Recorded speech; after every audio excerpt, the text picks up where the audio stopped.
value? What do you value?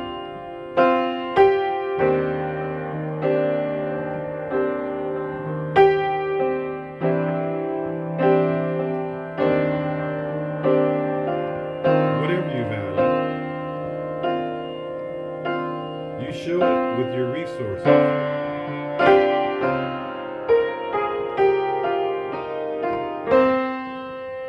Isn't that true? I can give you examples.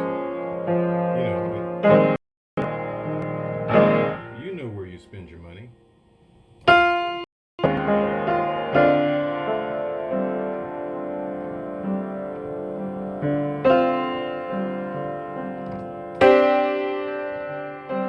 Now, I'm thinking in terms of the artists in Columbus, the teachers in Columbus. And when I say artists, I'm not just talking about musicians. There are, it's amazing. All you have to do is look around. There are incredible visual artists in Columbus. There are chefs. There's just a little bit of everything in Columbus that is like on a level of excellence.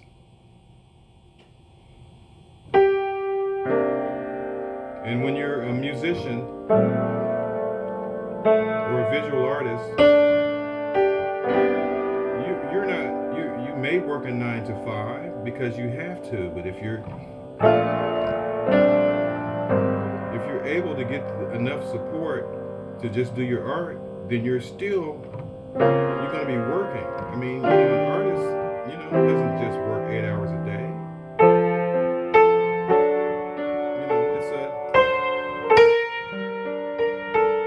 It's a lifelong thing. It's not drudgery, but in order to get good, it takes time. The artist knows that.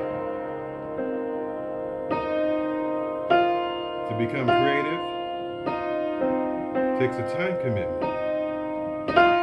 So, and I have to include teachers in that too, because you know your kids, and you know how creative these teachers need to be in order to teach your kids. The teachers work all night, and sometimes they're up all night trying to figure out what to do the next day.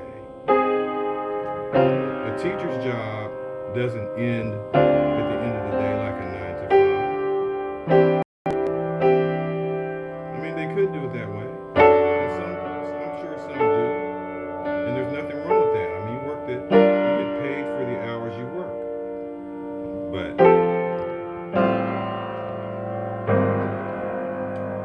the dedicated teachers are working long hours.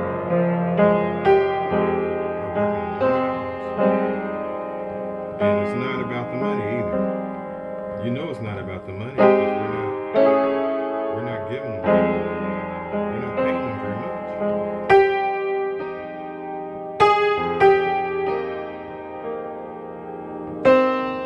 If you play an instrument, you're in a band, okay? And so the band does all this rehearsing and learns all these songs, and works on a show, and all this, okay? For what? For to do a series of shows that where you go home at 2 o'clock at night with $50 in your pocket after spending hours and hours. I mean, it just doesn't really balance out, does it?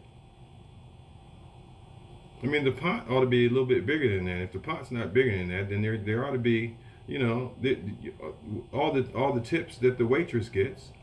How come there's the tips to go to the musicians? The musicians, the waitress only works the hours the club's open. They're going to close up, but they don't have to do homework on how to keep a club. The musicians are working on they're working on what they do all the time in order to stay sharp and be what they are. It's just that's what the nature of being a musician is. We do music just like birds sing in the trees. Just all the time, all the time, all the time.